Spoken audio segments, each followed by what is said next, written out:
ነገር ተፈጠረ። ሞገሴ በነካሊብ ሙሲሳ ሰዎች ተያዘ። መድብልና የመድብል ወጃጅ እጅጉን ደነገጡ። ቅድስቴ ብሩክን እያስታወሰች እምባ ደም አለቀሰች። ማህሌት ብሩክን በማጣቷ በጣም ተጸጸተች። ለኢፍራታ እኔ ብሩክን ለአንድ ጊዜ እንኳ ባገኘው ይቅርታ እጠይቀዋለሁ እያለች ጸጸት እያከናነባት ትገኛለች። ሞገሴ ከባድ ችግር ውስጥ ገባ። ህልሙም ሁለ ነገሩም በአንድ ጊዜ ገደል ውስጥ ገባ። የካሊብ ሙሲሳ ሰዎች አንተ ምን ፈልገህ ነው እዚህ የምትልከሰከሰው? ምን ፈልገህ ነው የመጣኸው? ብለው እጅጉን አፋጠጡት። መድብልና የመድብል ወጃጅ ወይኔ ብሩክን እናድናለን ብለን ስንል ጭራሽ ሁለቱንም አሲዘን ቁጭ አልን። ቆይ ምንድን ነው የምናደርገው? እያሉ እጅጉን ተጨናነቁ። የመድብል ወዳጅ እባክህ ተረጋጋ መድብል፣ ሁሉም ነገር በፈጣሪ ፍቃድ ይሆናል እና ብሩክንም ሆነ ሞገስንም ሁላቸውንም እናስለቅቃቸዋለን። ዋናው ብሩክን እዚህ ቤት መሆኑንና በህይወት መኖሩን ማወቃችን ብቻ ነው። ደግሞ ሞገስ ምንም እንደማይሆን ቃል እገባልሃለሁኝ ብሎ አለ። ድሮውንም ስፈልገውና ሳቅደው እንዲሁም መያዝ ስፈልግ ነበረ እያለ ለካስ ሞገስ መጀመሪያ እሱ እንደሚያዝ አቆት ነበረ። እናም እኔ ተይዤ እንደምንም ብዬ ብሩክን አግዤው ከዛ ቤት እንወጣለን ብዬ እንዳቀርኩትና እንዳሰብኩት እኔ ተያዝኩኝ። በጣም ደስ ይላል። በላሁን መድብልና የመድብል ወዳጅ ስራችሁን መስራት አለባችሁ እያለ ስራውን እያጠናቀቀ ይገኛል። ብሩኬ በህይወት በመኖሩ እጅጉን ደስ ብሏቸዋል። ቅድስቴም ሆነች እንዲሁም ደግሞ ዳጣዬ ሁሉም በጣም ተደስተዋል። ቅድስቴ የምታደርገው የምትሰራውና ስሜቷን መቆጣጠር ያቃታት ታውቃለህ መድብል፣ እውነት ለመናገር ምን ብዬ መጣራት እንዳለብኝ እንኳ አላውቅም። ልጩ ሆይ ምን ልበሎይ እያለች በጣም ፍንድቅድቅ አለች። መድብል በቃ ነይ እስኪ ቀፊኝ፣ እኔም እኮ በጣም ደስ ብሎኛል። ታውቂያለሽ ምን ማለት እንዳለብኝ ራሱ አላውቅም ብሎ እቅፍ ቅፍ ተዳረጉ። ግራ የተገባችው ምሳሌ ቆይ አባዬ ከየት ነው የሚፈታው? ከየት ነው የሚለቀቀው? ከየት ነው የሚድነው? ከየትስ ነው በህይወት ያለው? እያለች ሁሉንም ጥያቄ ደራርባ ጠየቀች። አረ ተረጋጊ፣ ምንም በቃ ብቻ ግን ብሩክ ነገ ወይም ዛሬ ወይም ከነገ ወዲያ ይመጣል ነው የምንልሽ። አልገባኝም፣ ከየት ነው የሚመጣው እንዴ? ነግሬሽ የለም እንዴ? ለምንድን ነው ግራ የምትጋቢው? ይመጣል አልኩሽ ብላ ስትላት አሁን ዋናው አባትሽ መንጣቱ አይደለም እንዴ? በይ ሂጂና ወደ ክፍልሽ ሂጂሽ እርፍ በይ ብላ ቅድስቴ ወደ ክፍሉ አላከቻት። ከዛ መድብልና ቅድስቴ እያወሩ ባሉበት ሰዓት ግን እርግጠኛ ነህ መድብል? ተስፋ ላድርግ መድብል ብላ ስትለው አዎ ቅድስት፣ ብሩክ በህይወት አለ ታውቂያለሽ። እዛ ቤት ላይ ብሩክን እያሰቃዩት ነው። ተመስገን ፈጣሪ። ግን ምን እየበላ ይሆን? ምን እየጠጣ ይሆን? እንዴትስ እያደረጉት ይሆን? አይ ቅድስት፣ ይህንን አሁን የማቅ ይመስልሻል? እኔም ግራ ገብቶኛል። ግን ተመስገን ፈጣሪ፣ ወንድሜ በህይወት በመኖሩ በጣም ደስተኛ ነኝ ብለው ሁለታቸውም ፈጣሪያቸውን አመሰገኑ። ሰላም ሰላም! ውድና የተከበራችሁ የህያብ ዩቲዩብ ቤተሰቦች እንዴት ናችሁልኝ? ሁሉ ሰላም፣ ሁሉ መልካም። ምን እግዚአብሔር የተመሰገነ ይሁን። ሰላም ነኝ፣ ደህና ነኝ። ለዚህ ቻናል አዲስ የሆናችሁ ሰብስክራይብ እያደረጋችሁ ቤተሰብ የሆኑ ነበር ቤተሰቦች ደግሞ ስለምትከታተሉኝ እጅጉን አድርጌ አመሰግናለሁ። እጅግ አጓጊውና አስተማሪው ምሳሌ ድራማ እንደቀጠለ ይገኛል። ደላላው ዛሬ በጣም ደብሮታል። እናም ገበያ ቀዝቅዞበት ቁጭ ብሎ ወይኔ መርዞ ዛሬ ተነጭራሹም አንድ ሰው እንኳ የሚደውል ጠፋ ማለት ነው ብሎ እየተንከራተተ ኧረ እባክሽ ዳጣ ደብሮኛል እና ምን አለ አብረን ብንደባበር እያለ ደወለላት። ከዛ እባካዊ መጣሁ። እኔ ራሱ በጣም ደብሮኛል። እነ ቅድስት ጋር አልሄድ ያንን ዝና የሚባል ሰው እየፈራሁት እና መጣሁኝ ብላ አለችው። ከዛ አንድ ሰውዬ ደወለና እኔ ምልህ የሚከራይ ቤት 8ኛ ፎቅ ብሎ ሲለው ምን ቆይ አንተ 8ኛ ፎቅ ሆነ ወይስ ደግሞ እታች ምድር ቤት ሆነ? ምን ቸገረህ? ማለቴ ቤት መሆኑን ነው እንጂ ኩላሊት አያምህም እንዴ? 8ኛ ፎቅ ድረስ መብራት ሲጠፋ በእግር ስትጓዝ። ለማንኛውም የለኝም በላንተ አለመኛ ነህ ብሎ እጆሮው ላይ ዘጋበት።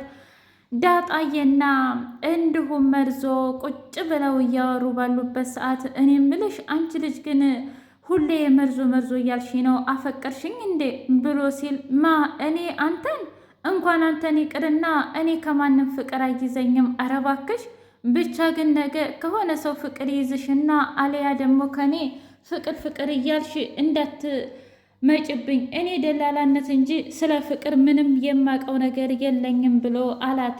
ይልቁንስ አንድ ነገር ልጠይቅህ መርዞ። ጠይቂኝ ባክስ ስራ አሰራኝ። የእውነት በጣም እየደበረኝ ነው ያለው። ምን አይነት ስራ? እንዳንተ ነዋ። ማለት ደላላነት? አይ በፍጹም ደላላነትማ ላንቺ አይሆንም። ለምን? ይኸውልሽ ደላላ ስትሆኚ የግድ ጨካኝ መሆን አለብሽ። መዋሸት ካለብሽም ተዋሻለሽ። በቃ እንደዚህ ነው እንዴ? ለምን ብዬ ነው የማዋሸው? ታዲያ እንግዲህ መማልም ካለብሽ ትመያለሽ፣ መዋሸትም ካለብሽ ተዋሻለሽ አልኩሽ። ይሄ ደግሞ የገበያው አንዱ መስፈርት ነው። ካልሆነ ግን ዝም ብለሽ ኪሳራ ላይ ነው የምትወጪው። ውይ እንደዛ እስከሆነ ቢቀርብኝ ይሻላል ብላ አለችው። ነግሬሽ ነበር እኮ ዳጣ፣ ይሄ ላንቺ ሳይሆን ለእኛ ነው የሚሆነው ብሎ አለ። እኔም ብለሽ ቅድስት ግን ደህና ናት? ምን ነው ቆይ አንተ ግን አንዴ ቅድስትን አንዴ እኔን አልተዛባብህም? ምኑ ፍቅሩ ነዋ። ማለቴ ከሁለት አንዳችንን ማፍቀር አለብህ ለማለት ፈልጌ ነው እያለች በጣም ተዘባበተችበት። ሞገስና መድብል ሄደው እያወሩ ባሉበት ሰዓት እኔ ምልህ ግን የእውነት ብሩክን በህይወት የምናወጣው ይመስልሃል እንዴ ብሎ አለው። እኔ አላቅም እውነት ለመናገር ሞገስ፣ አሁን አንተ ያወጣኸው እቅድ በጣም ደስ የሚልና እንዲሁም አላማ ያለ ይመስለኛል። አላቅም ብቻ ግን በአሁኑ እኔ ራሱ ደምደም እየሸተተኝ ነው። በቃ ጀግንነት፣ ሞራል እየተሰማኝ ነው መድብል ብሎ አለው። ይህ ነው ወንድምነት፣ ይህ ነው የጓደኝነት ጥግ። እና አታስብ፣ ሁሉም ነገር ይስተካከላል በቅርቡ። በአሁኑ ሜሽን ግን ወዳጅ ራሱ እቀላቀልሃለሁ ብሎኛል። ምን እንደዛ ተመቶ? አዎ እንግዲህ ይሄ የመጨረሻው መሽናችን ቢሳካም ባይሳካም አብሬ ሆናለሁ እያለኝ ነው። እንደዛ ካልክማ ዳጣ ራሱ እያለች ነው። ምን የዚች ልጅ ነገር ግን በጣም ትገርማለች። ማለቴ በጣም በቃ የሴት ጀግና ናት። ይገርመሃል አይደል? ግን ብሩክ ጋር እንዴት ተዋወቁ ብለው አላት። ማለቴ ለብሩክ እንዴት ምን ቢያደርግላት ነው? እውነት ለመናገር መድብል ብሩክ በጣም ሰው ወዳጅ ነው። እናም አንድ ቀን ማህሌት ሁሉንም ነገር ስታሳግድበትና እንዲሁም ደግሞ ምሳሌ ስትታመምበት ሂዶ ዝም ብሎ ቁጭ ብሎ ነበር። ዝም ብሎ? አዎ ማለቴ የሆነ አስፓልት ዳር ምናምን። ከዛስ ዳጣዬ ደግሞ ዱርዬያው የጎዳና ላይ ስለነበረች እሱ ጋር መታ ትንሽ አወሩና ከዛም በኋላ ተጽናኑ። የምግብ ብላ ስጠይቀው የምግብ እንኳ የለኝም፣ ነገር ግን ነይ እንሂድና አብረን እንብላ ብሎ እቤት ውስጡ ጋበዛት። ከዛም እያለ ወዳጅነታቸው ቀጠለ። በጣም ብዙ ነገር አደረግን። እናም ደግሞ አልፎም ቤተሰቦቿን ደግሞ እኔ አፈላልጌ አባቷን አገኘች። ታውቃለህ በፊት ላይ ያው ምንም ነገር የምትፈራው ነገር የለም።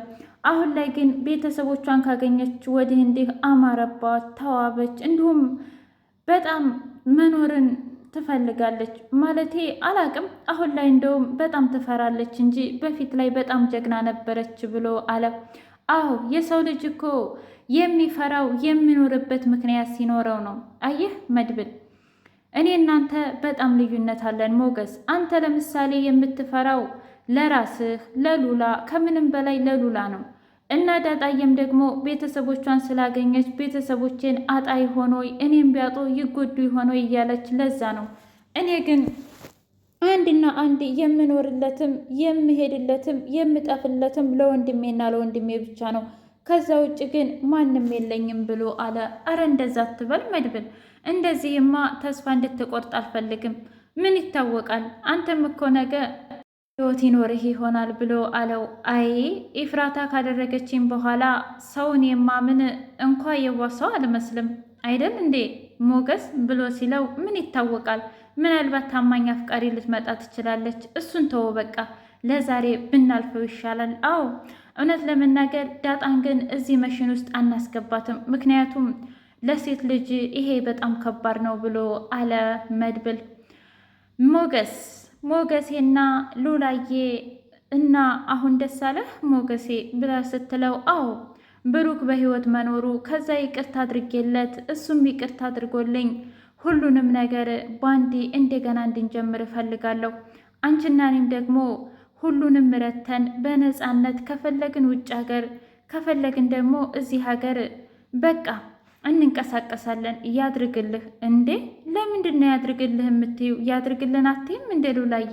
እዩልሽ ባልና ሚስት እኮ አንድ አካል አምሳል አይደለም? ስለዚህ ያድርግልህ ከሚባል ይልቅ ያድርግልን የሚባለውን ነገር እኔ በጣም አምንበታለሁኝ ብሎ አላት። እሺ ሞገሴ ምንም ችግር የለውም። ቅድስቴ የድሮውን እያስታወሰች በትውስታዋ ጭልጥ አለች። እናም የሆነ ጊዜ ብሩኬ ታውቂያለሽ፣ አንቺ እኮ በጣም የዋህና ምስኪን ነሽ፣ እንዲሁም ማህሌት ለምታደርግሽ ነገር እጅጉን ይቅርታ እያላት ነበረ እና እንዴት ነው የወደፊት አላማሽ ምንድን ነው ብሎ ሲላት፣ አዲስ አበባ የመኖር አላማ ነው ያለኝ ብላ ያለችበትን ትውስታ አስታወሰች። አይዞሽ አንድ ቀን የራስሽ ቤት፣ የራስሽ መኪና፣ የራስሽ ትዳር፣ ልጆች፣ ሁሉ ነገሮች ይኖርሻል። ከዛ አንቺም ዙረሽ ምናልባት ሰራተኛ ትቀጥሬ ይሆናል እያለ ያንን አስታወሰችና እንባዋ ዱብ ዱብ አለ። ምሳሌ እኔ ምልሽ ቅድስቴ፣ አባዬ ሲመጣ ግን ምን ይዞልኝ ይመጣል እንዴ? ደግሞ መንጣቱን እንጂ ይዞ ስለ መንጣቱ ምን አሳስበሽ? የሚመጣው ከውጭ ሀገር አይደል እንዴ? እዩልሽ ምሳሌዬ ሲመጣ በጣም ደክሞት ምናምን ስለሆነ ብዙም ባታስጨንቂውና ባታሰቃየው ጥሩ ነው። ለምን አየሽ፣ አንቺ የሄዳችሁ ጊዜ ምግብ ነበረ እንደዛ ማለቴ እንጀራ ምናምን፣ አረ የለም። ስለዚህ እሱም እንጀራ ስላልበላ ስለሚደካክመው ነዋ። እኔ ግን በደንብ አድርጌ ነው የምንከባከበው። አንቺም እኔም ተንከባክበን ብሩክን ወደ ነበረበት እንመልሰዋለን ብላ አለቻት። ውድ የህያ ቤተሰቦቼ የዛሬው ምሳሌ ይህን ይመስል ነበረ። በቀጣይ